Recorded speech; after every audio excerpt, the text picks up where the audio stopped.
तो contract duration 3 साल के साथ में आपको मिलेगा प्रॉपर 3 साल का वर्क परमिट पोलैंड के अंदर। दोस्तों बिल्कुल सही तरीके से अब आपको गाइड करेंगे। पहले सरकार ने ये बंद कर दिया था कुछ समय के लिए, लेकिन अब फिर से इन्होंने 3 साल का कॉन्ट्रैक्ट और वर्क परमिट देने की अनुमति दे दी है। इसका आपको बड़ा फायदा होगा दोस्तों। कई लोग बोलते हैं कि भाई हमें हरी भाई कोई लॉन्ग टर्म वीजे वाला सिस्टम बताओ, हम तो जाने के बाद में वहाँ पे काम ही करना चाहते हैं और वापस नहीं आना चाहते। तो ये आपके लिए बेहतर एक अपॉर्चुनिटी हो सकती है। दोस्तों डिस्कस करते हैं। आज मेरे पास में काफ़ी ज़्यादा अच्छी डिमांड आई है।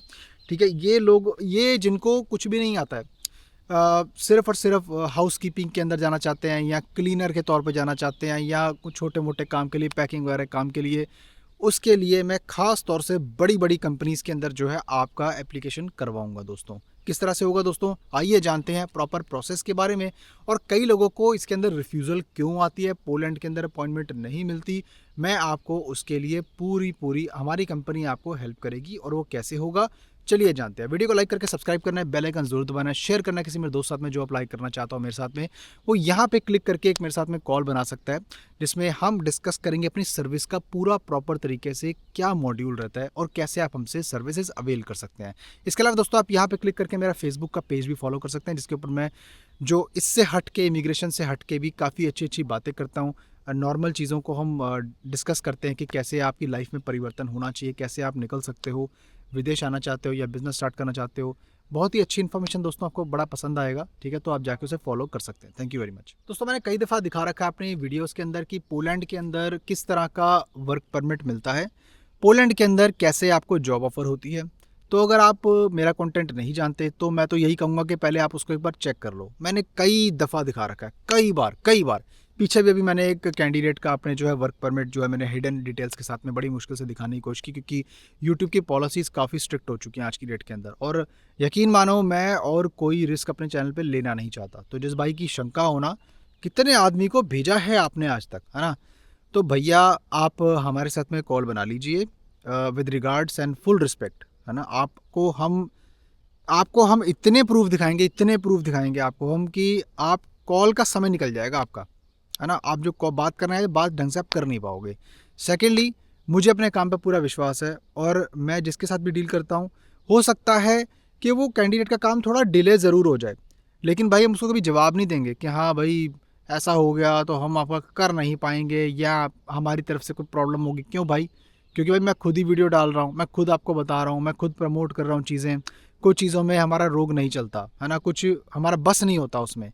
तो इसीलिए कई बारी जो है डिलेज़ हो जाते हैं, क्योंकि देखो गारंटी या फिर वीज़ा देना वो मेरे हाथ में तो नहीं होता, लेकिन बात ऐसी है कि जो अथॉरिटी के अंदर जो अप्रूवल्स रेडी है ना, वो भी मेरे हाथ में नहीं होते। क्यों?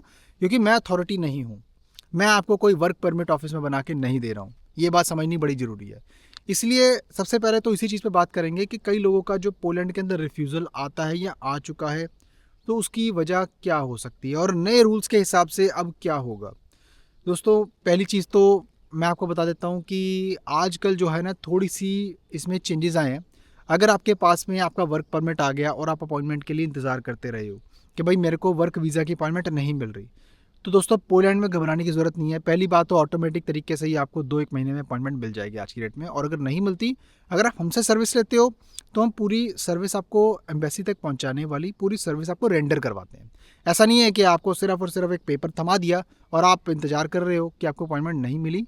ठीक है, वो इट यूज़ टू हैपन, वो पहले हुआ करता था, लेकिन अभी हमने बहुत अपग्रेडेशन की है सर्विस के अंदर। तो नए नए जो कैंडिडेट्स आएंगे उनको इस चीज़ में बिल्कुल भी घबराने की ज़रूरत नहीं है। सेकेंडली दोस्तों मैं बता देता हूँ कि आपको रिफ्यूज़ल इसलिए पड़ता है क्योंकि आपके डॉक्यूमेंट्स सारे कंप्लीट नहीं होते हैं। जो आपकी कंपनी है, जो आपकी कंपनी होती है वो रजिस्टर्ड होनी बहुत ज़रूरी है पॉलिश बिजनेस रजिस्ट्री के अंदर। इतना ही नहीं, वो कंपनी के कितने ओनर्स हैं, कितना उसका टर्नओवर रहा है, क्या उसकी बैंक्रप्सी है या नहीं है, पास्ट में कितना उसने पैसा कमाया, और उसके साथ में कोई अगर लाइबिलिटी है उसके ऊपर तो वो भी पूरा रिकॉर्ड निकलवाना पड़ता है। और बहुत सारे जो बेवकूफ़ हैं जो डायरेक्टली अप्लाई कर बैठते हैं, सोचते हैं हमारा फ्री में काम हो गया। वो फ्री में काम नहीं, वो एम्प्लॉयर सिर्फ आपको जॉब दे रहा है। वो जब जॉब देगा आपको तो वो ये सब चीज़ें निकलवा के नहीं देगा। वो सिर्फ आपको क्या करेगा, ज़्यादा से ज़्यादा आपका वर्क परमिट अप्लाई करवा देगा। वो क्या एक पीस ऑफ पेपर होता है, दैट्स इट। और पीस ऑफ पेपर यानी कि एक अकेला पेपर होता है, अप्रूवल होती है सरकार से, मंजूरी होती है कि आपको फॉरेन वर्कर के रूप में आने की अनुमति है पोलैंड के अंदर इस एम्प्लॉयर के साथ में काम करने की। पर बाकी के डॉक्यूमेंट कहाँ हैं, क्योंकि वीज़ा लिए बिना तो आप जा ही नहीं सकते ना। तो जो डॉक्यूमेंट ये बताएं, ये साथ में कंपनी का एक रजिस्ट्रेशन अगर मिल जाए तो अच्छी बात है, नहीं तो कंपनी ऑलरेडी रजिस्टर्ड है तो कोई दिक्कत नहीं, बट एम्बेसी का टाइम बचता है उसमें। प्लस आपका साथ ही साथ जो है बैंक बैलेंस ठीक ठाक होना चाहिए, 1 महीने की सैलरी के इक्विवेलेंट या उसके हिसाब से होना चाहिए, तो वो देख लेना आप, क्योंकि वहाँ पे रहने के लिए 1 महीना सर्वाइव करने के लिए कम से कम फंड आपके पास होना चाहिए। इंश्योरेंस आपको VFS से करवानी चाहिए, फ्लाइट टिकट आपको बुक कर लेनी चाहिए, और उसके बाद फ्लाइट टिकट रिफंडेबल होनी चाहिए, है ना। और उसके बाद में आपका जो है सारा सेट आपको डिलीवर होता है जिससे भी आप अप्लाई करते हो, हम तो ऐसे ही करते हैं। और उसके बाद में आप अप्लाई करते हो वर्क वीज़ा, इंटरव्यू आती है, इंटरव्यू के अंदर 2-4 क्वेश्चन पूछते हैं, जस्ट एक फॉर्मेलिटी। इंटरव्यू आ गई तो आपको वीज़ा मिलना ही है दोस्तों, ये बस समझ लो। तो ये एक काइंड ऑफ प्रोसेस है।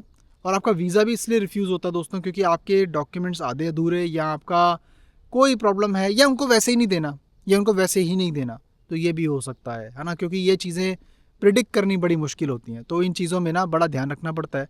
हम भी जब कोई एप्लीकेशन डालते हैं तो 10 में से 4-5 हम सोचते हैं हम, हो सकता है कि इनका कोई प्रॉब्लम आए, लेकिन निश्चिंत हो जाओ दोस्तों, हम आज की डेट में अपनी सर्विस को काफ़ी अपग्रेड कर चुके हैं। और मैं आपसे गलत तो नहीं बोलूँगा कि 1000% गारंटी आपको वहाँ भेज देंगे, ऐसा कर देंगे, लेकिन एक बात मैं आपको बताऊँगा, हमारे एम्प्लॉयर्स बिल्कुल लीगली रजिस्टर्ड और बहुत ही बड़े पैमाने पे काम करते हैं, तो वीज़ा मिलना स्वाभाविक है, वीज़ा मिलेगा आपको, ठीक है दोस्तों। अब बात करते हैं कि क्या क्या इसके अंदर जो है प्रपोज्ड वैकेंसीज़ जो बताई गई थी। देखो दोस्तों, हमारे एम्प्लॉयर्स इस समय जो है इसके अंदर नॉर्मल जिनको कुछ नहीं आता ना, ऐसा नहीं बताया, वो लोग इसके अंदर जा सकते हैं। तकरीबन सैलरी आप हिसाब लगा सकते हो, मिनिमम वेज 30.50 आवर के हिसाब से आपको जो है पर आवर के हिसाब से मिलेगी, जो कि आपकी इंडियन मनी में 1 लाख सवा लाख के आसपास हो जाती है। खर्चे खुर्चे काट के आप 80,000 70,000 के आसपास बचा सकते हो, इतना भी है तो बहुत बढ़िया बात है भाई। सोचो आप कहाँ से निकल के कहाँ पे आओगे।